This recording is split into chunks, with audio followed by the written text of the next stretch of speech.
xoş gəlmisiniz. Özünüzü təqdim edin. Salam, təşəkkür edirəm. Mən Pərviz Hüseynov. Araz ət məhsulları satın alma şöbə müdiri vəzifəsində çalışıram. Neçə ildir işin içindəsiz?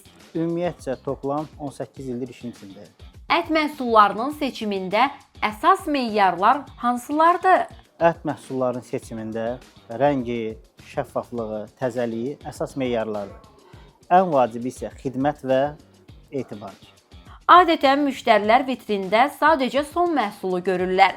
Bəs o məhsulun vitrinə qədər keçdiyi yolun görünməyən tərəfində hansı maraqlı proseslər yaşanır? İşin ən maraqlı və çətin tərəfi diri heyvanı seçməkdir.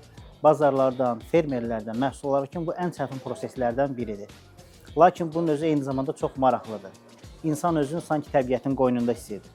Təsəvvür edin, fermamızda heyvanların səsləri, quzuların mələşməsi, insan özünü tam təbiətin qoynunda hiss edir.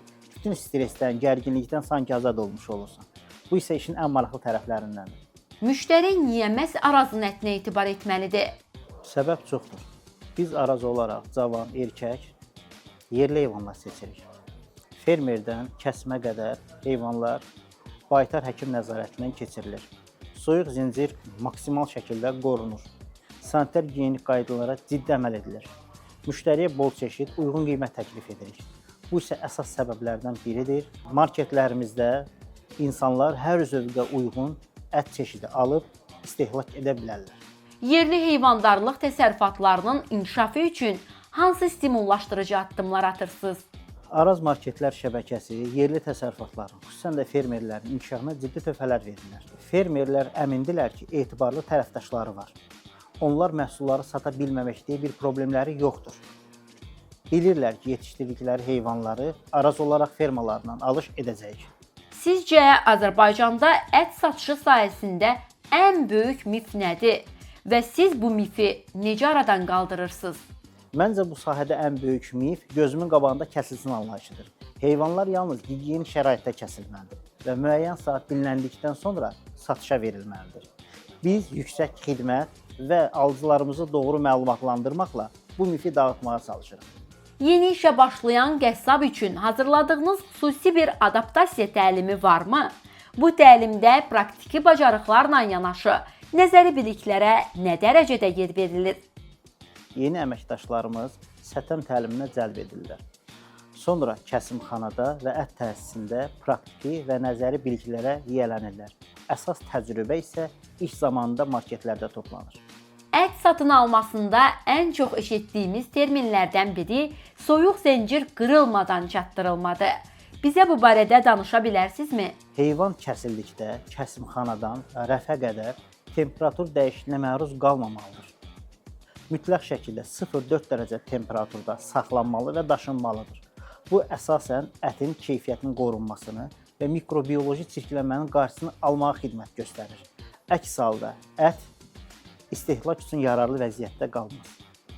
Əgər ətli süfrə ailə üçün bir psixoloji rahatlıq verirsə, deməli müştəri bizdən ət alanda əslində həm də etibar və rifah satın alır. Belə geniş bir kütlənin rifahına zəmanət vermək bir satın alma müdiri üçün nə dərəcədə önəmlidir? İnsanlığın təməl qidası olan ət Azərbaycan mətbəxinin demək olar ki, vazkeçilməzdir.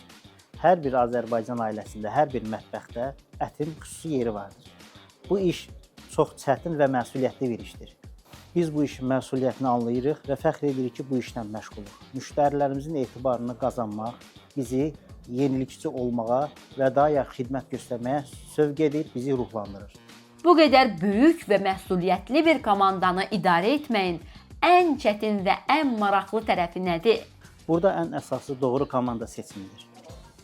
Qəssabdan, kəsim sexindən, satın almadan bəri hər bir əməkdaşımızı tək-tək seçməli və professional bir komanda yaratmalıyıq. Biz bunu bacara bilmişik.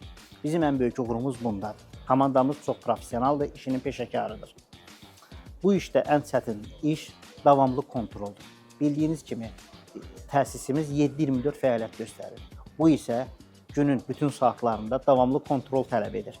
Bu işin ən çətin və avantajlı tərəfidir.